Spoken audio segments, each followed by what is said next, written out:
Suspense. And the producer of radio's outstanding theater of thrills, the master of mystery and adventure, William N. Robeson. Murder's tricky stuff to fool around with. Like nitroglycerin, H-bombs, and a woman's heart, you have to know how to handle it. And when an amateur dabbles in the murder market, well, as they used to say in ancient Rome, caveat emptor, let the buyer beware. Listen then to what happened to such an innocent as Everett Sloane stars in Alibi, which begins in exactly 1 minute. In the great legends of America, there was always room for the fairer sex. Now, I don't know if you'd call Stack of Dollars the fairer sex, or if she'd be what you might call a pin-up girl, but she sure impressed many men along the Mississippi during the early riverboat days. She had 2 diamond teeth with gold fillings, and when she opened her mouth with a sunburst smile, didn't they glitter? She feared nothing and nobody. Her motto was, come clean, or come dirty and get cleaned. She could put a knot on a bully's head so big he wouldn't know whether the knot was on him or he was the knot. She had a full bosom, wore an 8-gallon Stetson, smoked cheroots. She ruled the levee with her big fist, and her boyfriend claimed he liked her 'cause she whooped him so good. Yes, that was the gal called Stack of Dollars. Folklore belongs to every nation's legendary past, and I guess we Americans have our share of some tall ones. And now, Mr. Everett Sloane in Alibi, a tale well calculated to keep you in suspense.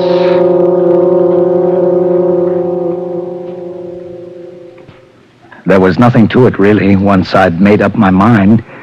That was the hard part, making up my mind. Not that Hannigan would be any great loss to anybody, including himself.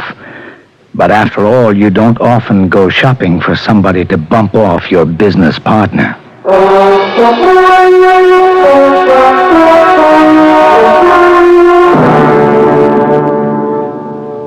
Never mind how I found the address. It was a grimy storefront between a press-while-you-wait tailor and a fly-blown fruit store. Dusty cigarette stand-up posters littered the window. Inside, there was a stock of tobacco and candy that wouldn't have tempted a 5-year-old. Not much danger of customers disturbing you here. A pair of sharp eyes under a green eye shade were looking at me. Yeah? I want to see Barney. Oh, I phoned him. He gave me this address. Back there. Thanks.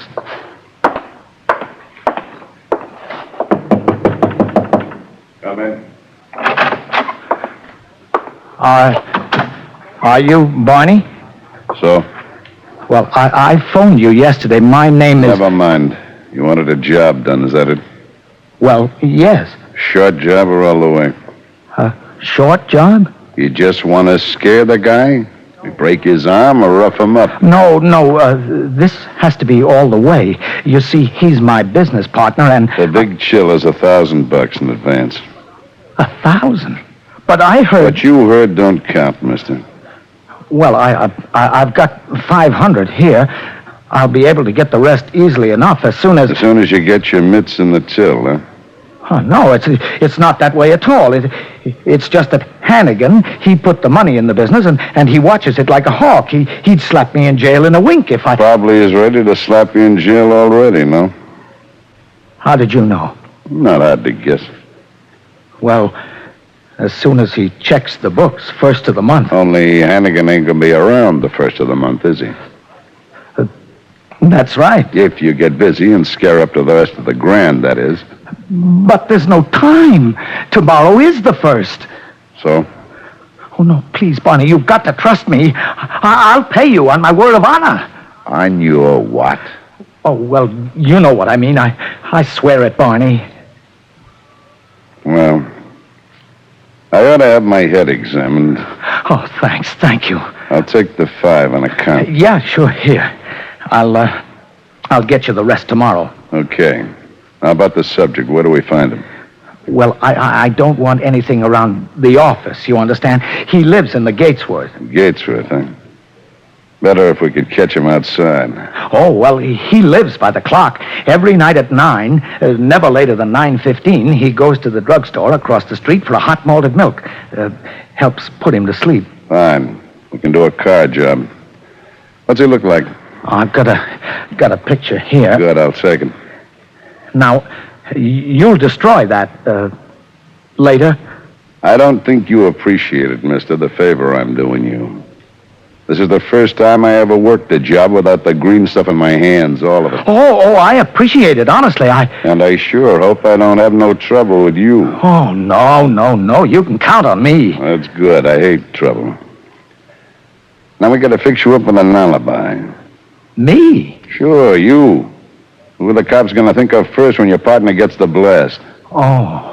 Don't worry. We take care of our customers. The law won't get to first base, because you'll be all sewed up with an airtight alibi. Well, I thought I'd just take a trip out of town. Where to? What for? Who are you gonna see? Why, Skip it. That's the first thing they all think of. Well, I never thought... That's the trouble with you amateurs. You never think. Well, if I just stayed home with my wife? No. And we can't have you visiting friends either. You'd blow the deal before you said 3 words. Oh, I don't think You're not...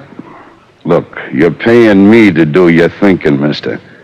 We got our own skins to look out for, too. Now, what business did you say you were in?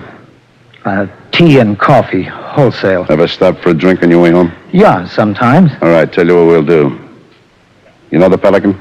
Yeah? Be at the Pelican at 6. Somebody will meet you. You stick with him and you'll be in the clear. Yeah, but who? I'm thinking of a guy I can trust, named Allen. He's got a couple of restaurants. You can be selling them coffee, catch? Well, if you think it's necessary. Here, mister. Here's your 5 bills back. Oh, what do you mean? Get yourself another boy. Oh, no, now, wait a minute. You can't back out on me now. If Hannigan gets a look at those books, I'll do anything you say. The Pelican at 6, Mr. Allen. Well, that's better. Now, you just follow orders and everything's going to work out just dandy.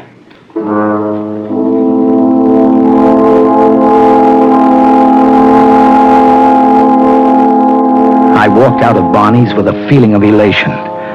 As for Hannigan, I felt no qualms about ending his miserable existence. He was old, withered, a man who had never in his selfish life done anything to help or comfort another. I had taken him into the business when I needed money. He had plenty of that, but I saw mighty little of it. No, I wasn't at all sorry I'd gone to Barney. Oh, of course, Barney'd been a little too pessimistic about this alibi business. No reason I couldn't handle it myself. Why, I could go into the Pelican right now and more likely than not run into somebody I knew. But when I got there was something different about it. The neon signs weren't lighted and there was a notice nailed to the door, closed for violation. Yeah, how about that, Mark? What? Padlocked. I got a thirst. Oh, hello, Lee. Oh, well, the Pelican isn't the only place in town. Let's drop around to Moriarty's. No, I'm afraid I can't, Lee. Nonsense. You look like you could use a drink. Anyway, I haven't seen you for a month of Sundays, and I'm not going to let you get away before I buy you a piece of booze. There isn't much you can do with a persistent pal. Nothing much without making him suspicious. So I went along. Anyway, I still had plenty of time.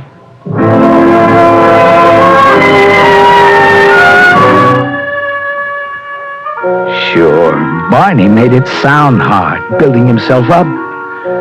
Sitting at Moriarty's with Lee, I had to laugh to myself at how easy it was.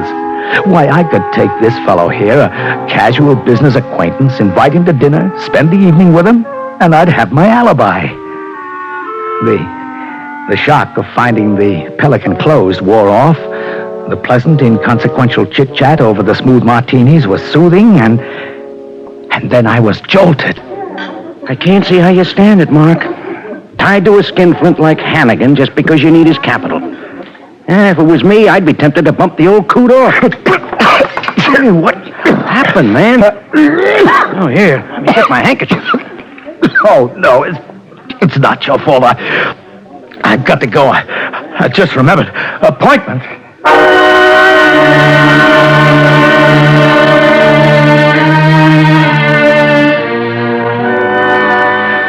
What on earth had possessed me to talk about Hannigan?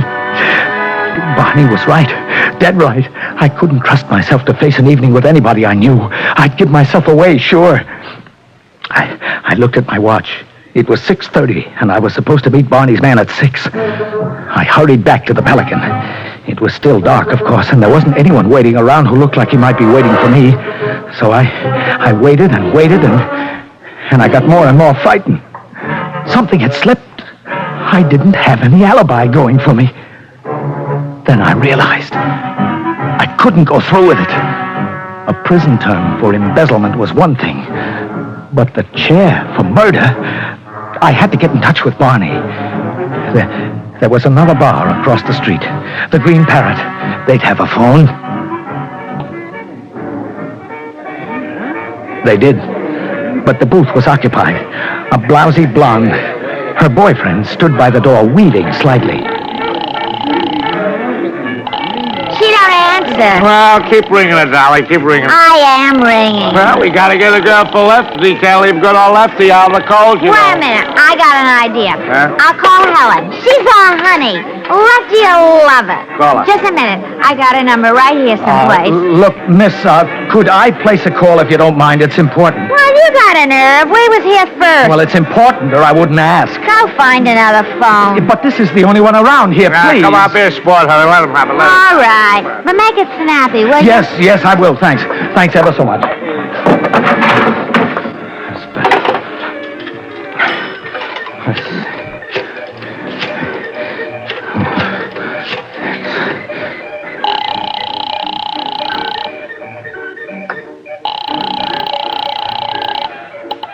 Hello? Hello, is this Barney? No, Barney ain't here. Oh, well, can you tell me where I can reach him? Got no idea. Well, when do you expect him back? He ought to be around sometime. Well, how soon? I don't know. He don't tell me nothing. But I've got to reach him right now. Can you get a message to him? I could try. What's on your mind?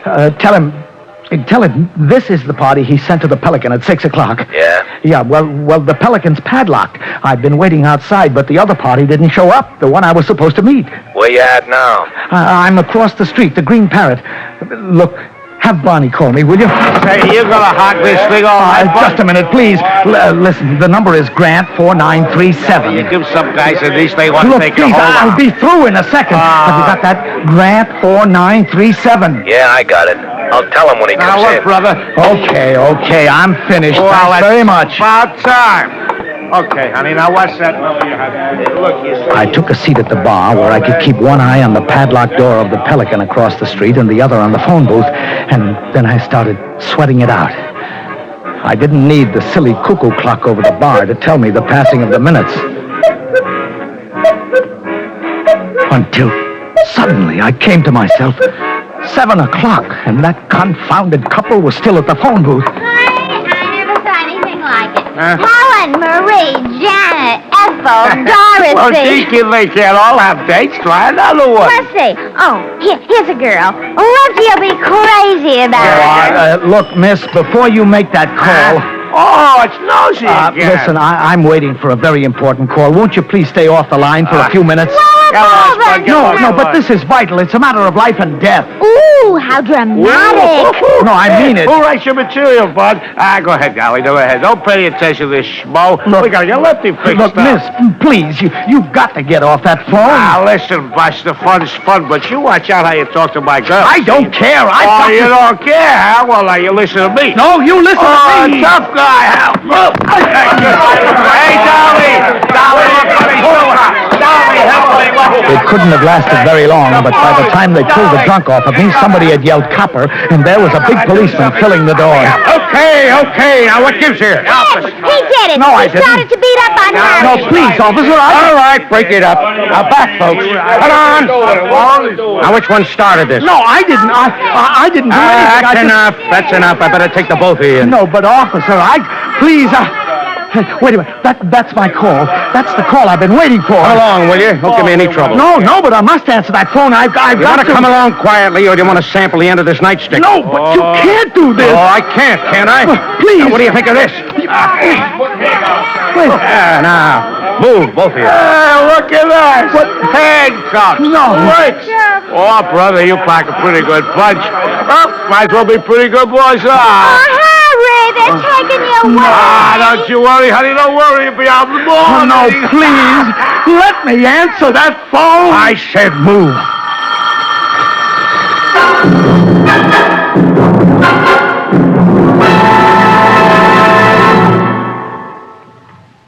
In just a moment, we continue with Suspense. This is Johnny Baker with Communism on the Spot. In the ancient world, the top authorities on myths were the Greeks. In our time, the communists have that distinction. One of the top myths they've been circulating is that the Communist Party is a workers' party. Some of its members no doubt answer that description, but these have always been sort of window dressing. Actually, the party is a political machine made up overwhelmingly of state officials, the military, and industrial leaders. The workers in the Soviet Union, like everyone else, take their orders from above, from the bosses of the Communist Party, which isn't a workers' party at all, but is a regimented bureaucracy whose members have only one interest, themselves. And now, we continue with the second act of Alibi, starring Mr. Everett Sloane. A tale well calculated to keep you in suspense.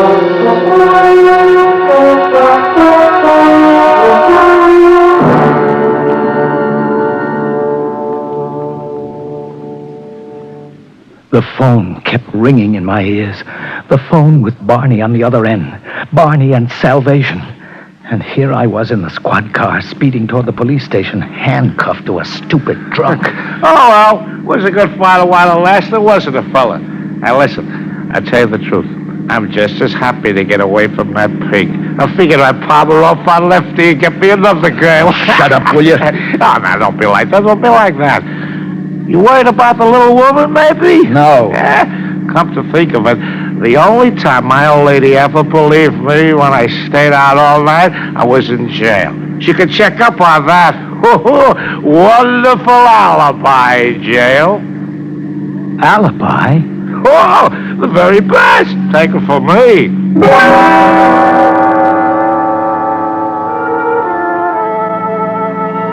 Yes, of course.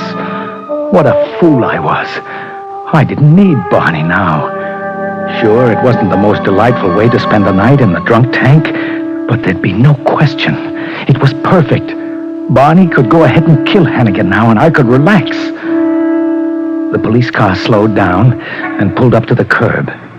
Only it wasn't the police station. It was a downtown corner by a cab stand. All right, you two, get out. What? Get out? Yeah.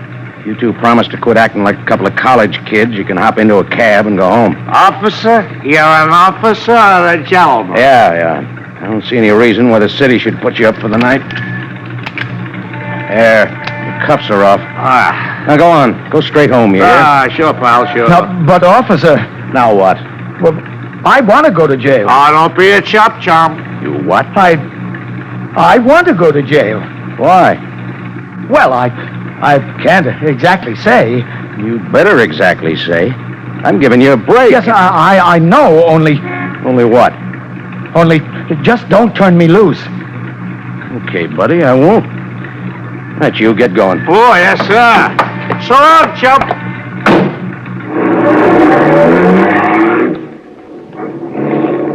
I never heard the like. Wanting to go to jail.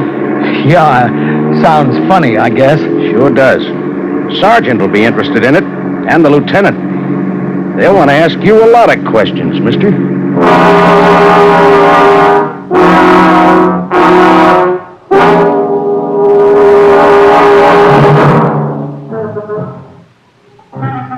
Good Lord, that hadn't occurred to me. Of course they'd ask questions. Questions I couldn't answer, beginning with the first fateful one. Why did I want to be in jail when my partner was being assassinated? I stiffened with panic, silent with shock. And then the police car swung into a side street which had just been watered down. It went into a skid. The officer tried to pull out, but he couldn't, and it crashed into a pole, throwing both of us clear.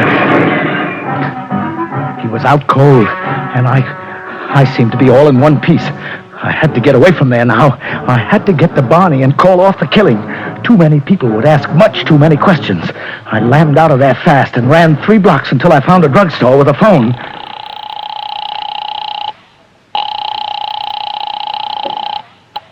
Yeah?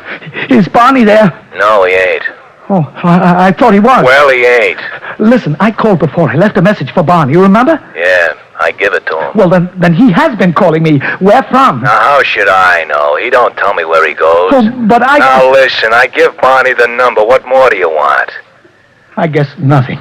I was you, I'd stick by that phone. Barney don't like creeps that waste his time. Thanks. Think nothing of it.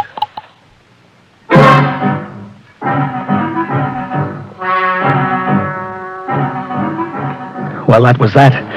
I had to get back to the Green Parrot, dangerous as that was, and wait for Barney's call. I had less than an hour to make that connection. Hey, wait a minute, you. Yes? Ain't you the guy caused a commotion here? Sure you are. Hey, what are you doing back here? Look, bartender, the officer let me go. He realized it wasn't my fault. All I wanted was to answer the phone. Outside. I don't want no troublemakers in here. No, but if you'll just listen, I wasn't making any trouble. It's an important call. I had to get to the phone. Sure. Look, you're breaking my heart. Come on out of here. Get out or I throw you out. No, you can't. There. That's it. That's Barney. Wait a minute. I didn't say you... What? Hold on there. No, you're not going to keep me away now. Oh, is that so? You let me go. Let me get that phone.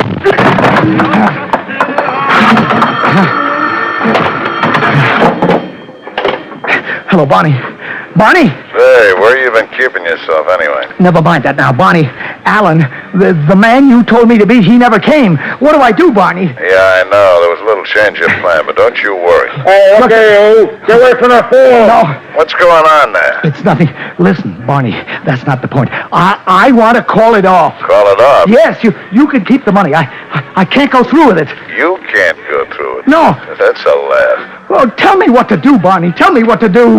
Shock me, will you? Wait till I get you out of that booth. Please, just one more second. Say, what gives? Skip it. But hurry. I've only got a second. What do I do? Come to 9th and Blossom. Somebody will meet you on the corner. 9th and Blossom. I got it. Thanks, Barney. All right, bartender. I'm going. I'll say you're good. Oh! And don't come back. It's guys like you give a place a bad name.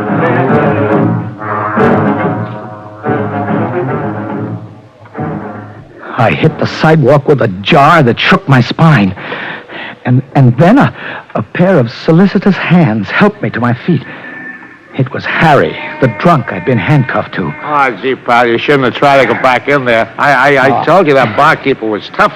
Yeah, thanks. Hey, did you see Dahlia there, my girl? No, I didn't. I had my own problems. What's the difference? Who wants it? Oh, look, I'll tell you what, pal. You and me, we'll get a couple of girls. Look, I've got an appointment. Now, let go of my arm, will you? Hey, taxi! Hey, how'd you get away from the cops? 9th and Blossom, driver, hurry. Oh, you got a date, huh? Well, maybe she's got a friend. No, don't get in here, Be like please. that, will you? Go ahead, driver, go ahead. Look, please, it's not that kind of a date. You'll have to get out. Now, don't you try to ditch your old pal Harry Allen, will you? You've got to get out. Did you say Alan? Well, sure. That's me, Harry Allen. Why didn't you tell me? Well, you never asked me. Alan, and I was trying to get rid of you. Friends to the end. Think of it, that's us. And I thought Barney bungled the whole deal, and here you've been hanging on to me like a leech.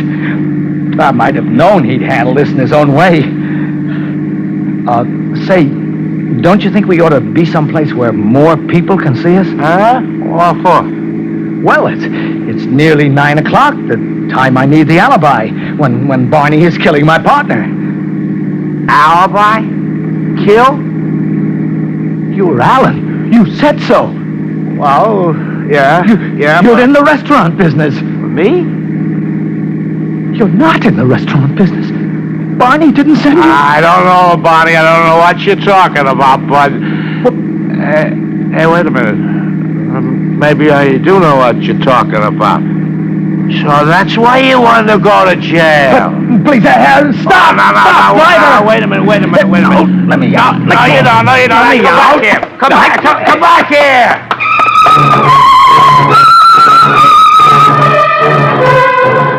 I got away from there fast. It was 5 minutes to 9, and 9th and Blossom was still a block away. I forced my pounding heart until I thought it would burst. You sure took your time getting here. Barney, I didn't know you were going to meet me. Come inside off the street. Oh, sure, Barney, sure. Oh, I thought I'd never make it. Barney, what happened? Where was Alan? Don't worry, everything's taken care of. Oh, but I don't understand. You amateurs never do. Wait a minute. What kind of a place is this? A garage. Go to the head of the class. Well, but what kind of an alibi could I have here with you? Where's Alan? The man I was supposed to meet. He's busy. Busy? I told you, there's a change in the plan. He's alibiing for another customer. Your partner, matter of fact. Hannigan? Say, you're real smart tonight, ain't you? You see, I got to thinking. I never worked on credit. Why should I start now? Why take a chance on them extra 5 bills? So I just put it up to Hannigan. You what? Sure. You saw the point right off. Anteed up the whole grand, right on the line, cash money. Cash for what? Yes. Well, what's that gun for?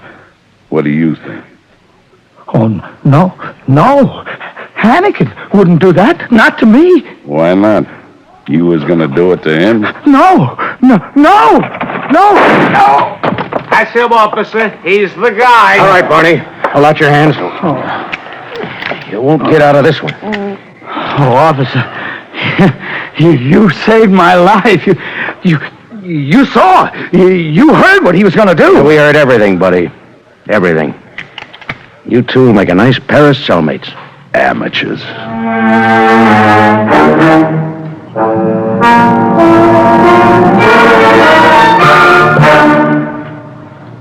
Suspense,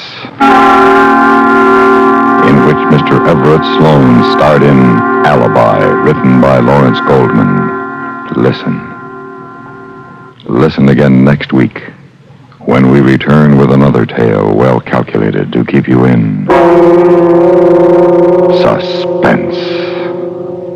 Supporting Mr. Sloane in Alibi were Ted DeCorsia, Eddie Marr, Sandra Gould, Peter Leeds, Jack Moyles, and Jack Crucian. Suspense.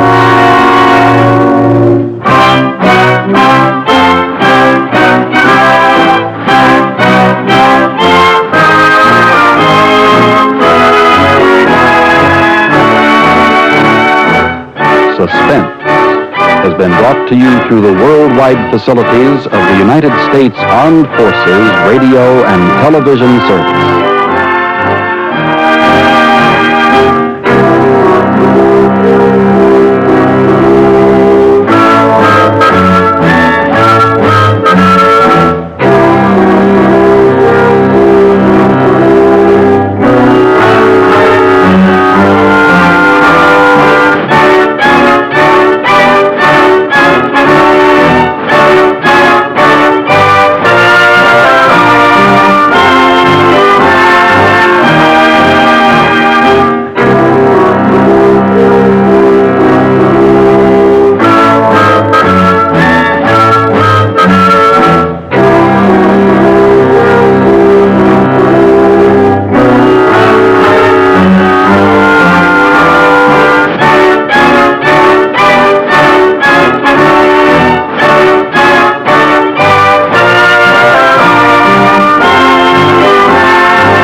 Suspense.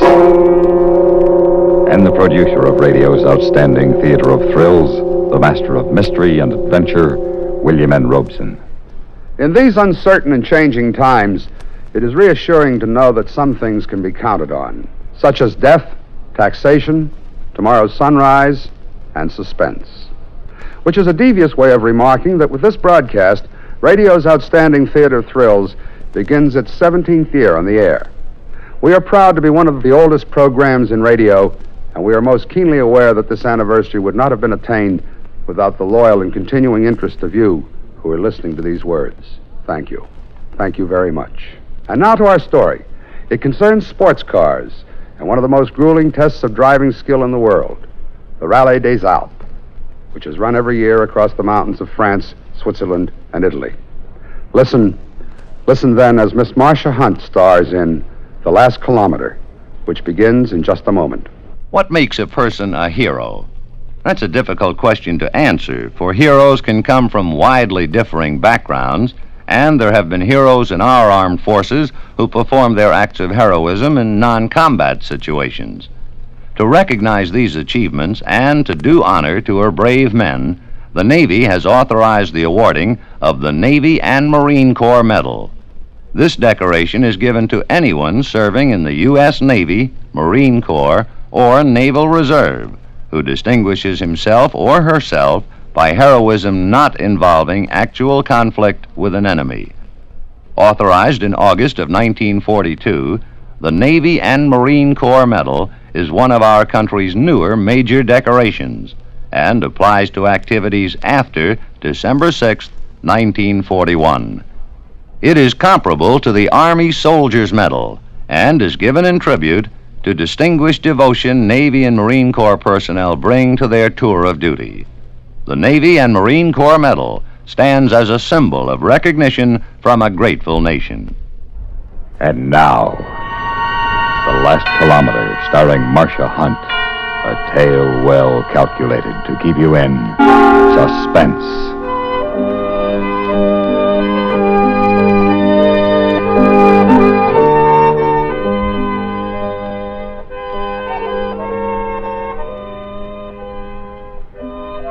The party was nice.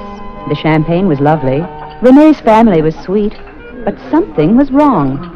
There was a mysterious, curiosity in the way people would look at me and then look away. Especially his younger sister, Marie. I began to wonder if my lipstick was on crooked or my slip was showing. Marie? Oui, mademoiselle? What's wrong with me? Do I look all right? Ah, but mademoiselle, you are beautiful. No, I'm not, and that's not what I mean. It's just the way all of Renee's friends stare at me. Oh, perhaps it's the resemblance. What resemblance? But of course it's only imagination. You are Suzanne, the American girl my brother is going to marry. Marie, do you think I can make him happy? I hope so, Suzanne. It frightens me a little. After all, I will be his second wife, and... And yes? Tell me about her. About Claudette? Yes. Did she make him happy? Oh, yes, Suzanne. Always they were laughing, even then when they would lose. Lose? The races and rallies. She was his, comment dit-on, his navigateur in the rallies. Was she a good navigator? Oh, Marie, they almost always won. Until she died 4 years ago. He has not entered a rally since then. Until now? Now? The Rallye des Alpes. He's taking me as his navigator. Oh, no. Why, no. I can read a map. But, Suzanne, have you ever ridden in a rally? Well, no, but... Then please don't go on this one. Why not? Suzanne, je t'en prie, don't ride with my father in this rally. It's perhaps a later one, but please, not the Rallye des Alpes. But why not? I'm not afraid. Not afraid of what, ma chérie? Riding with you in the Rallye des Alpes. And why should you be? Oh, Marie's been trying to talk me out of it. Oh? Little sisters should be seen and not heard. Come, darling. Let me take you on a tour of the chateau of my ancestors. Perhaps we can discover a ghost or two that will really scare you.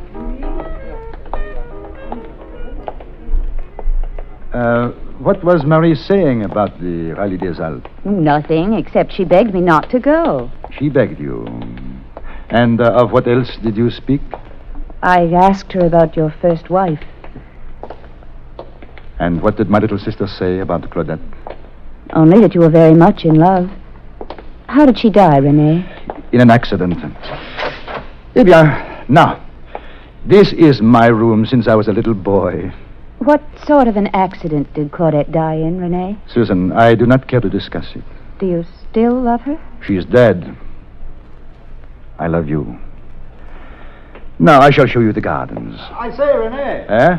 Oh, Johnny! This idiot of a Ducray is trying to tell me that Madeira won the Class D trophy at Sebring in 54. Madero? Ah. Oh, no. Il s'est trompé. Madero wasn't even driving in Class D. Pardon, ma chérie, I must settle an argument. I shall be right back. I wandered into the high-ceilinged room Renee had lived in since he was a child. And for some strange reason, I thought of a tiny apartment back in Fresno, California. An apartment that would have fitted into this room with space to spare. The apartment Jimmy North and I had almost taken before we quarreled and decided that we weren't in love after all. And I thought how everything works out for the best. If I hadn't broken with Jimmy, I would never have run away to France and met Renee and fallen in love, really and truly in love. Then I saw it. On a gilded Louis XV commode stood my picture. But I couldn't remember giving Renee a picture, and I couldn't remember having had this one taken. And then I knew. It wasn't me. It wasn't me at all. On the bottom was written, "À mon très cher mari, Claudette." To my dearest husband, from Claudette. It was like looking into a mirror. The laughing face in the photograph was mine, almost exactly. My hands felt suddenly clammy and wet, and I wondered why Marie had warned me about the Rallye des Alpes. And I wondered what kind of an accident Claudette had died in.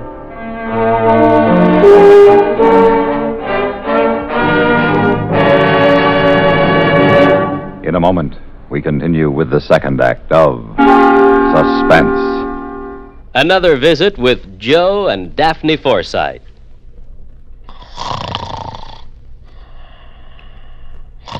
Joe.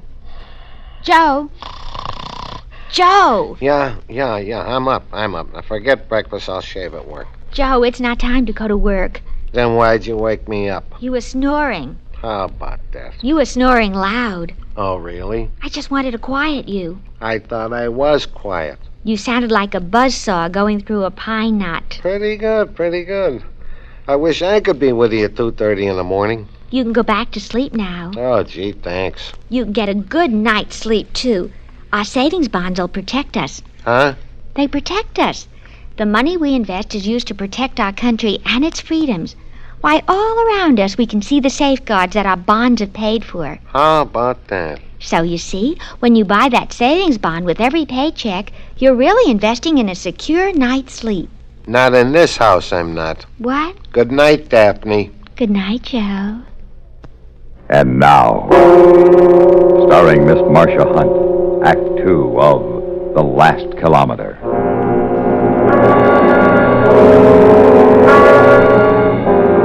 My dark forebodings soon vanished before Renee's gay smile, and I forgot Marie's warning in the excitement of preparing for the rally.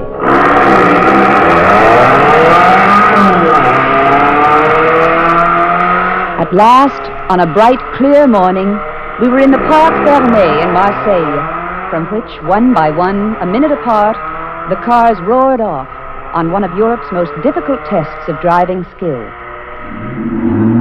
As Rene pulled his Alfa Romeo up to the starting gate, I thought he was the most handsome man I had ever seen, his dark eyes flashing with excitement. But his mouth was a grim line, and somehow, behind the excitement, he had a haunted, secret look, which frightened me. Ah, René Béranger, you honor us again. It has been 2-3 years. 4, mon vieux, 4. We try once more. I go now to get our number. The starter began walking around our car, making the safety inspection the rules required. Suddenly, he stopped and stared at me. Pardonnez-moi, mademoiselle, vous êtes Américain? Yes. I thought for a moment you look like... it's no matter. I look like his first wife? Oui, mademoiselle. Very much. Very, very much. Our number, ma chérie, 107. It is the one I have asked for. You will place it in the windscreen, no? A lucky number? Lucky? Perhaps. Prêt, Monsieur Béranger? Oui, tout à fait prêt. Bien. 10. Faites attention, chérie, the count begins. Renee, there's something I must know. Tais-toi. Renee, you must tell me. Did you ever take Claudette on this rally? Silence. Renee, answer my question. Partez. Allons-y.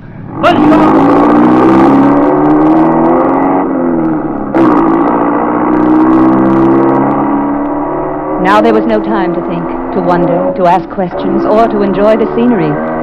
The day was the roar of the motor, the screech of tires, and the map of our route, from which I scarcely looked up as I checked off the villages we passed through, and the control points where officials would penalize us if we were late. The night was wind and cold, and stay-awake pills, and shortness of breath, as we whined across the high Alps of Switzerland toward Italy. The second day was like the first, excepting the names on the maps were no longer French. And then in a little town on Lago di Gardo, at last I slept. For 3 beautiful hours. But only because Renee had to free a sticky valve. But too soon, we were on the road again, with lost time to make up. Cortina, Susan. When must we be in Cortina? Cortina, just a second. Here, give it to me. There. You see, it's right there. We must make the Cortina control point at 3:06 in the morning. That seems simple to read, no? Yes, Renee, sorry. We're almost the only car still unpenalized. Just like before. Like when before? Like 4 years ago. Each checkpoint, each control we hit, poof, on schedule. Who is we, Renee? We fall behind, and I tried to make it up. And never has the Grande Corniche been driven like I drove it. And we were on the last kilomètre, hein? Oh, mon Dieu. Et toi? Toi, idiot, faites attention là-bas! What is it? That Porsche ahead, he sees my lights. No, mon pauvre, no, not so fast. Oh, no. He does not know this road. Oh, no.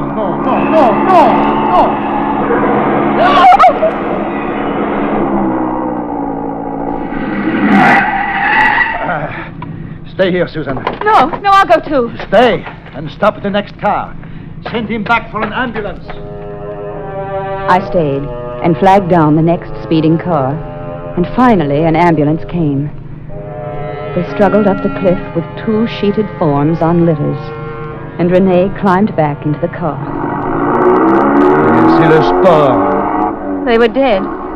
They were dead, weren't they? Yes, my chérie. They were dead. Oh, how horrible. It could be worse. Worse? That was Van Hoff and his wife. I knew them. They were much in love. Then what could be worse? If one of them died, and not the other. Another day of twisting mountain roads, of hairpin curves, with no guardrails between the screaming, spinning car and the 1,000 feet of emptiness. It was late evening when we roared back into France, through the dank, dripping tunnel of the Col des Tenders, and on down the tortuous descent of the Alpes Maritimes, with the fresh, damp smell of the Mediterranean rising up to us. It was midnight when we ground to a stop at a gas station at La Tourbille on the Grande Corniche, high above Monte Carlo. Not much further now, just a few kilometers to the finish line at Nice. Hey, service tout de suite! Where are these peasants? Hey! Oui, monsieur. Oui, monsieur. Qu'est-ce que vous voulez? Petrol tout de suite. You have coffee inside? Ah, Monsieur Béranger, c'est vous? Oui, c'est moi, and late like before. Comme d'habitude, hein? It is no matter. It is almost the last kilometer. Coffee, Susan? No, thanks. And I need a cup. I looked at the man I was going to marry. He was smiling secretively. I thought of Jimmy North back home, with his frank, open face, and I realized I didn't know this man at all. Renee, wait, I want to talk to you. I must have coffee. You would not want me to sleep at the wheel? Not on the last kilometer. There is a curve there. It is called La Courbe de Mort. You would not want me to go to sleep there. La Courbe de Mort. The curve of death. I shivered. Then I looked at the attendant. He was staring at me wide-eyed. What is wrong, monsieur? Oh, je m'excuse, madame, but you look like... I know. Like Madame Béranger. You knew her? Oh, I saw her once. C'est incroyable. Incredible. You're the same. But it must not happen again. Happen? What? Mademoiselle, you must go no further on this rally. You must remain here. But why? It's only a few kilometers to the finish. Mademoiselle, écoutez. Listen. 4 years ago, this man, this René Béranger, he has to stop here for petrol. The Rallye des Alpes in 1954. Huh? He has his wife with him. She is you, like you were the same girl. The same. They are behind. The road is wet. I warn them, but they go over the side on La Courbe de Mort. He lives, but she is killed. So that was the accident. Oui, mademoiselle. For years, we do not see Monsieur Béranger. Then, 6 weeks ago, he comes back again to La Courbe de Mort. He parks on the road, and he looks down, and he laughs. He says he will be back, and this time he will die with his... 6 weeks ago? It was just 6 weeks ago I met René at the casino in Nice. Don't you see? To him, you are his Claudette again. No, it's too fantastic. What is so fantastic, ma chérie? He says Claudette was with you before, that she was killed on this road. How much, old man? Oh, mademoiselle, you must not go, I beg you. How much? The pétrole, combien? 2900 francs, monsieur. Eh bien... Voilà. Keep the difference. Now, allons-y. No, René. What? I'm not going any further. Hey, what are you saying? To have come so far and missed the finish? No, René. No, you know the route well. Now, you can drive the rest of the way yourself. That is enough. Quite enough. You will ride with me to the end. No, René. No. Please. Please. Stop that sniveling. Get down to business. How much further? How many kilometers from La Tourbe to Nice? What time must we cross the finish line? The map was a blur. Then it came sharply into focus, and I saw something I hadn't noticed before. There was no time written on the map for the finish, and the red crayon stopped short of Nice. Stopped just 1 kilometer from La Tourbe, the last kilometer. La Tourbe to Nice.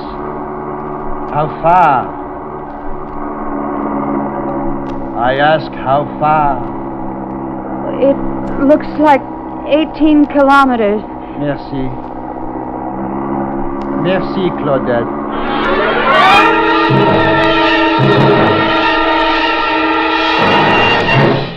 In a moment, we continue with the third act of Suspense. We have, together, ample capacity and freedom to defend freedom. This is NATO, the North Atlantic Treaty Organization. NATO nations contribute to the further development of peaceful and friendly international relations by strengthening their free institutions, by bringing about a better understanding of the principles upon which these institutions are founded, and by promoting conditions of stability and well-being. The United States of America is a part of NATO. You should be aware of and alert to the objectives and programs of the North Atlantic Treaty Organization. And now, starring Miss Marcia Hunt, Act 3 of The Last Kilometer. Oh, René, please. It is like before, no? The rain and the darkness. Oh, remember this curve here, this monster? Oh. René, how can I remember? I wasn't here. And there it is at last, Claudette. There is the grandfather of them all, La Courbe de Mort. Remember, ma chérie? Remember, Claudette? René, I'm not Claudette. I'm Susan. Susan, René, Susan. What? Susan? Susan! No! Susan, forgive me!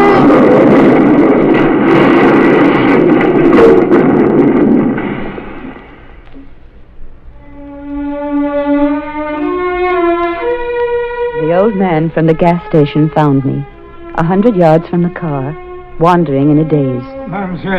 Mademoiselle, oh, grâce à Dieu, you are safe. Where is he? Is he... He lives, mademoiselle, but I think not long. You must not go there. Please. He was lying among the rocks by the overturned car. He was bleeding from the mouth. His eyes were glazed, but when he saw me, he smiled. Claudette. I looked down at the man I had loved. Then I kneeled beside him. Oui, René? Bonjour, Claudette. Bonjour, René. Et adieu. Mademoiselle, there is nothing more you can do here. Permit me to take you back to the village. Thank you. Is there a telephone there? Oh, oui, mademoiselle. You wish to make a call? Yes, please. An overseas call. To Fresno, California.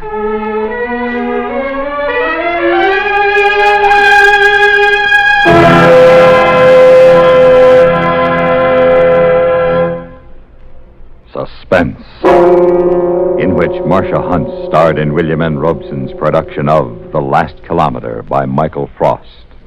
In just a moment, the names of the supporting players and a word about next week's story of Suspense.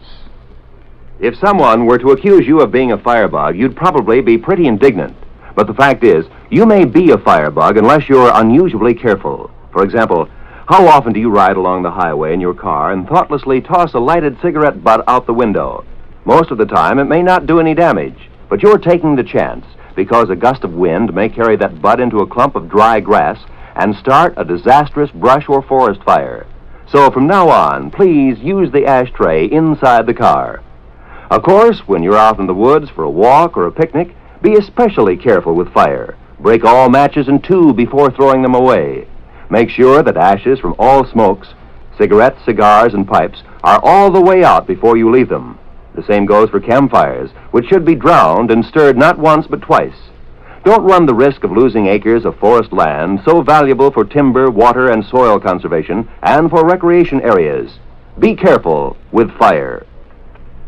Supporting Marcia Hunt in The Last Kilometer were Ann Hunter, John Daner, and Ben Wright. Listen. Listen again next week when we return with another tale well calculated to keep you in suspense.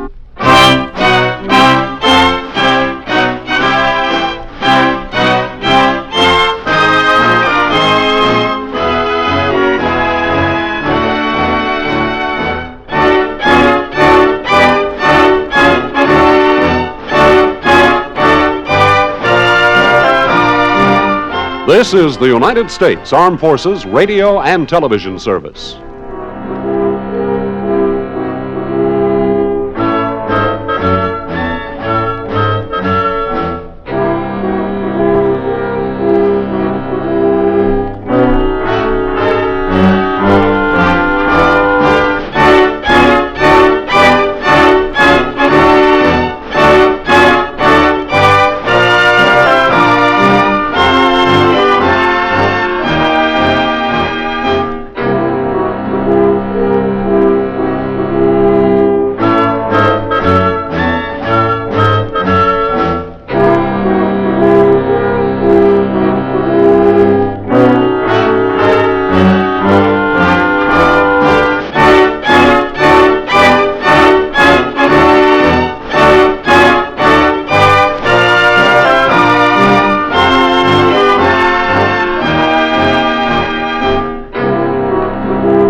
Suspense.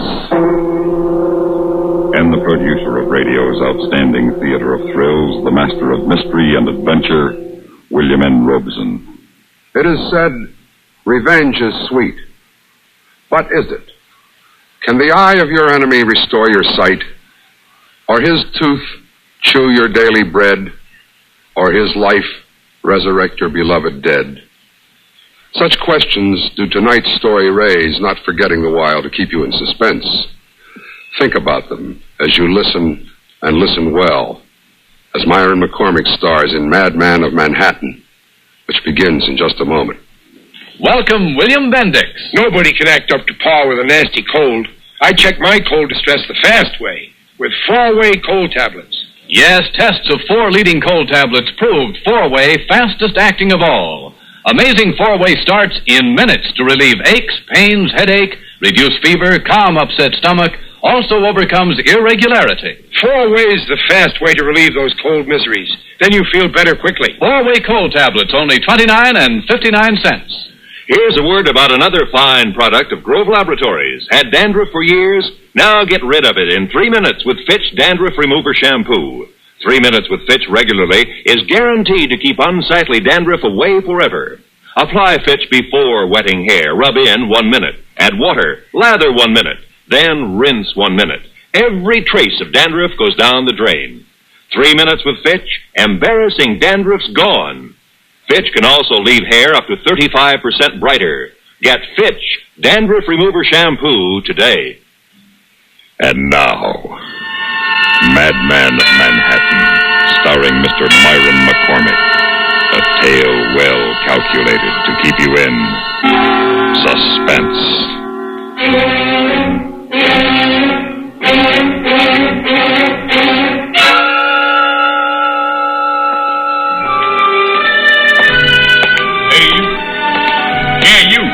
Position of authority. Come here. You can always tell by their voices. Sign out. Commanding. The smaller the authority, the more commanding the voice. You hear me? Yes, sir. Sign out, you said. Here? Right below where you signed when you came in. What? Oh, perfect forgery. Beg your pardon? Oh, I mean your signature is an almost exact copy. You object? No, sir. Do you think you're talking to one of your, lunatics upstairs? No, sir. Sir. Always call me sir. I enjoy being called sir. Good night. Good night, Mr. Westland. Sir. Walk slowly. No need to hurry. No need at all. That's right. Light a cigarette. Must be some in the pockets. Yes. What brand did Mr. Westland smoke? Excellent. Light it.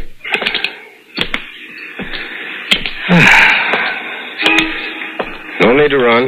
There won't be an alarm for at least 20 minutes. Why think of that? No need to think of that. One look back over the shoulder, casually. Casually. Well, it's pleasant to be on the outside looking in after 2 years in an insane asylum.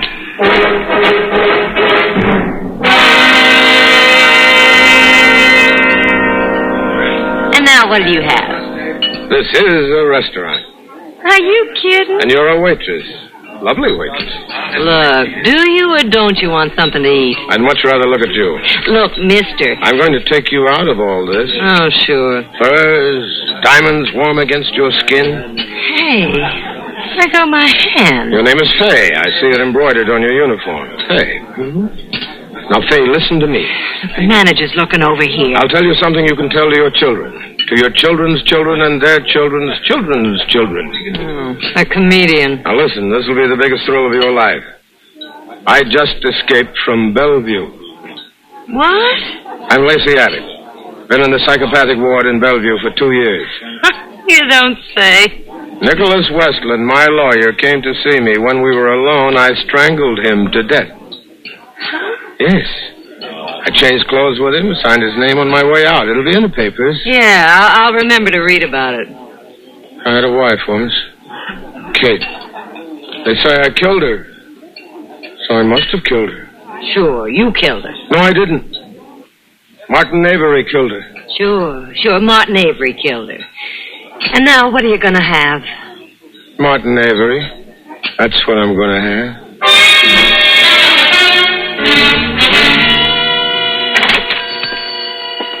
Anyone minding the store? I'm coming. Oh, hello, Pop.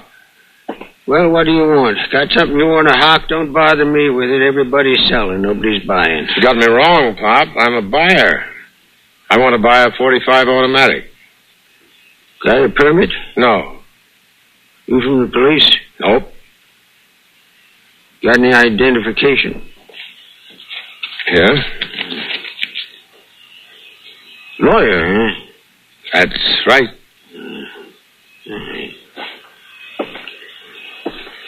There you are. Be $35. Thanks, Pop. I won't forget this.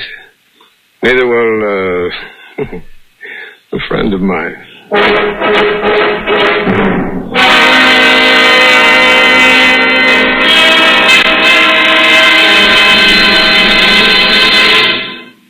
In a moment, we continue with the second act of Suspense. With your permission, we'd like to talk shop for just a moment. CBS Radio Shop.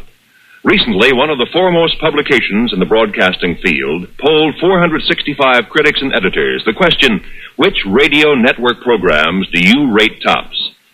When the answers from these 465 experts were tabulated, the final ratings were overwhelmingly one-sided. Total honors accorded CBS radio programs exceeded those of all the other networks combined. Let's put it another way. The final verdict of hundreds of critics, reviewers, and editors was that CBS Radio had more top shows than all other networks put together. CBS Radio was pleased, naturally, at the result of the poll, but not surprised. Great programming is no accident. It's long been a policy of this network to devote every effort to maintaining the highest broadcast standards. Whatever listening fare is for you, you can be sure you're hearing the best when you're tuned to CBS Radio.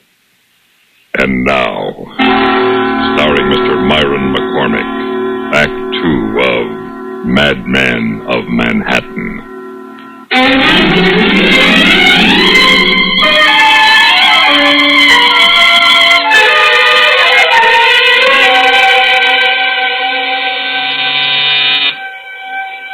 A little late to call on Martin Avery, but our business won't wait. May I blow your brains out, Mr. Martin Avery? Thank you, sir. How do they say it in the movies? Do you want it in the belly or the back? Your choice, Martin. Your choice. Lacey. May I come in? Lacey, you're in Bellevue. But you see, I'm not. They'll find you. They'll find you first. I don't expect anything from you, Lacey. You're a sick man. I feel sorry for you. I have my wife and child, my son, here in the apartment, so put that away. This gun? It's just to keep your voice down. It's a toy. It can't hurt. It kills. Put it down. Oh, wouldn't you like that? After all, Lacey, we were friends once. You wouldn't kill me. I just killed Nick Westland. That's how I escaped. Westland? You killed Westland? You can always find another lawyer. Shouldn't upset you. Anyway, he wasn't your lawyer, it was mine. Never liked you. He liked me. He was trying to help you. He did. What do you want with me? Company. Company? That's what I missed most of all, Martin. Can you believe that? Company. 2 years, no one to talk to. Oh, a doctor, sure, but not really anyone. 2 years, Martin. No one ever came to see me, to talk to me. I'm sorry. Why didn't you come, Martin? Well, I wanted to, but I didn't think it'd accomplish anything. Just to say hello, for old times' Look, sake. I told you, I didn't think that... Relax, Martin. It's going to be a long night. Maybe you won't see the end of it, Martin. Depends, we'll see. Depends on whether you say things I want to hear, whether you do things I like. It's up to me. Yes. I waited a long time, and now it's up to me.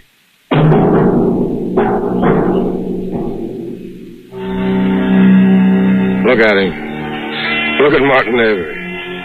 Standing alone in the study of his Better Homes and Gardens apartment. alone with only me to keep you company.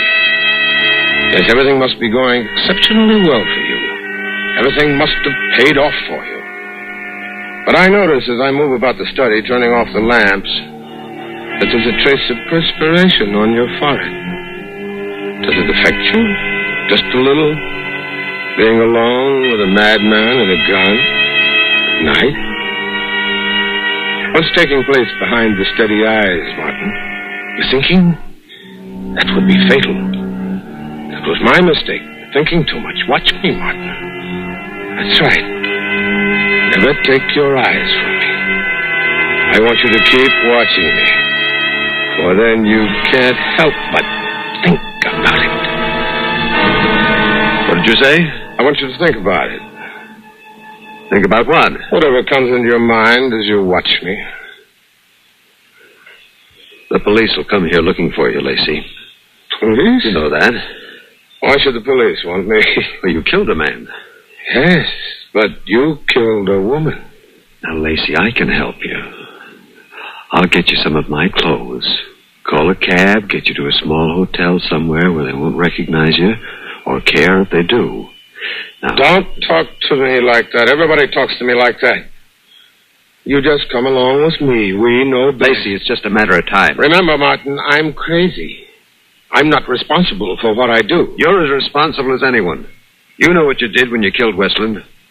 Now you're saying I'm not crazy? You know what I mean. I'm either responsible or I'm not. If I'm responsible, then I'm a murderer. If not, then Nicholas Westland's death was an unfortunate accident. But the question of my responsibility was all taken care of in court 2 years ago, remember? You testified against me? I told the truth. Did you? Yes. I was the only one that knew you were lying, Martin. You knew I told the truth. Where are your wife and your boy sleeping, Martin? Answer it. Go ahead, but hold the receiver up so I can hear. Go ahead. Hello. Mr. Avery? Yes. This is Lieutenant Creekmore, police. What is it, Lieutenant? Is everything all right up there? Yes. Everything is all right. You sure? Yes. Have you heard that Lacey Abbott escaped from Bellevue tonight? Yes, I heard. Then you know about Nicholas Westland. Yes. Poor guy never had a chance.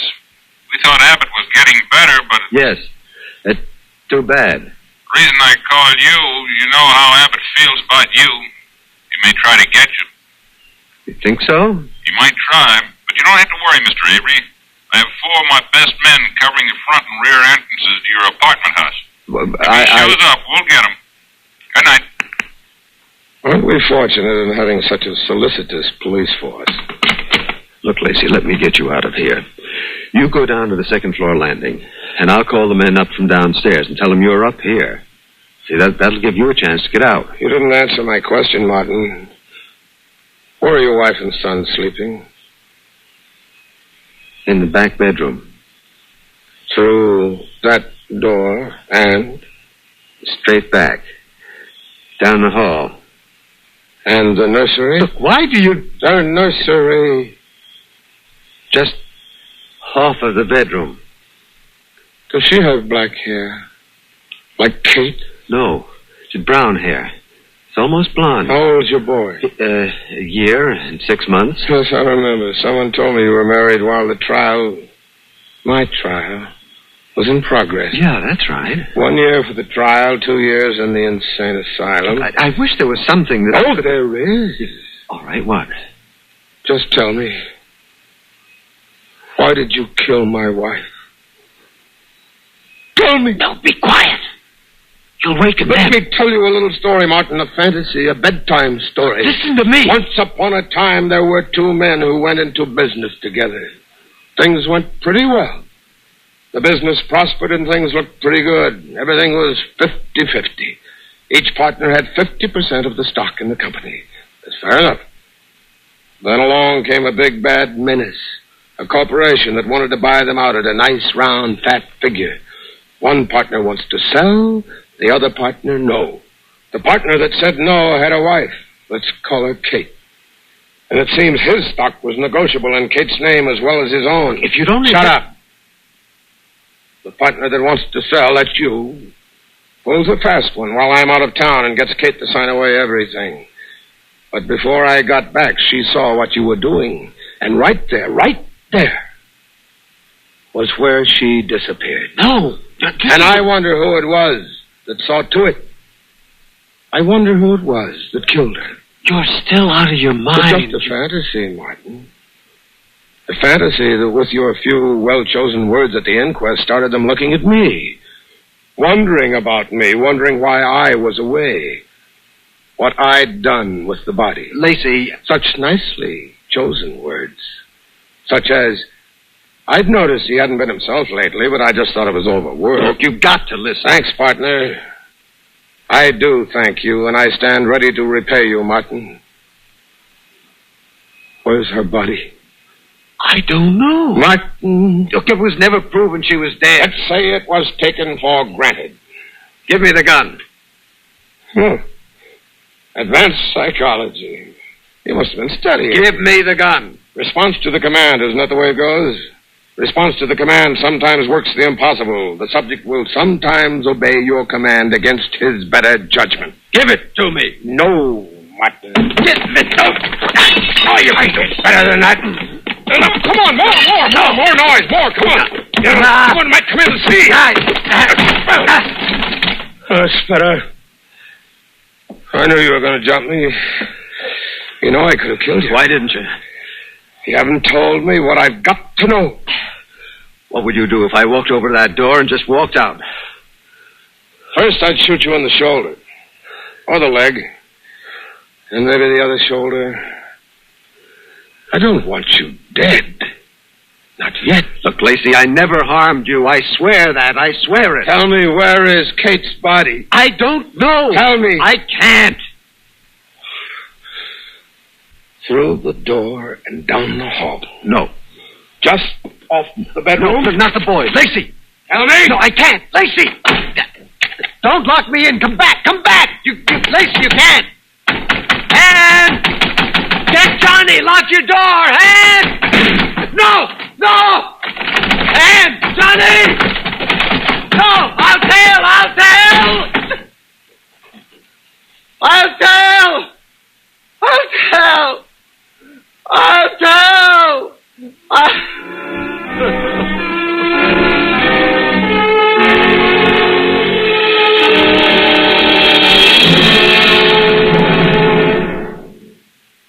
In a moment, we continue with the third act of Suspense. A word of advice for those of you who suffer from acid indigestion, heartburn, or gas. Do you know about the little white tablets in the little green pocket roll? Just a-waiting for the moment when you need 'em to bring your acid indigestion under control. Tums are the little white tablets in the little green pocket roll. Tums for the tummies, T-U-M-S. Bring relief quicker than you'd ever guess. Best for any kind of acid distress. Keep 'em handy in the pocket roll. Keep your tummy under Tums control.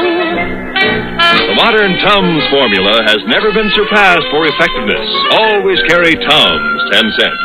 3-roll pack, a quarter. Or get the new 6-roll Tums pack with free metal carrier, only 49 cents. And now, starring Mr. Myron McCormick, Act 3 of Madman of Manhattan.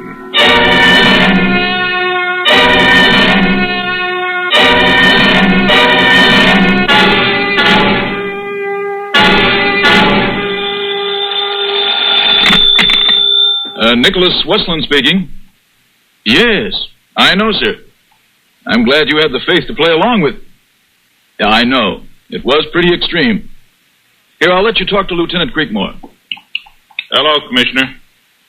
Avery's wife and child, they're okay. Got a little scared when Abbott fired those 2 shots in the ceiling. Yep. Yeah, I know, but that's what got the confession out of Avery.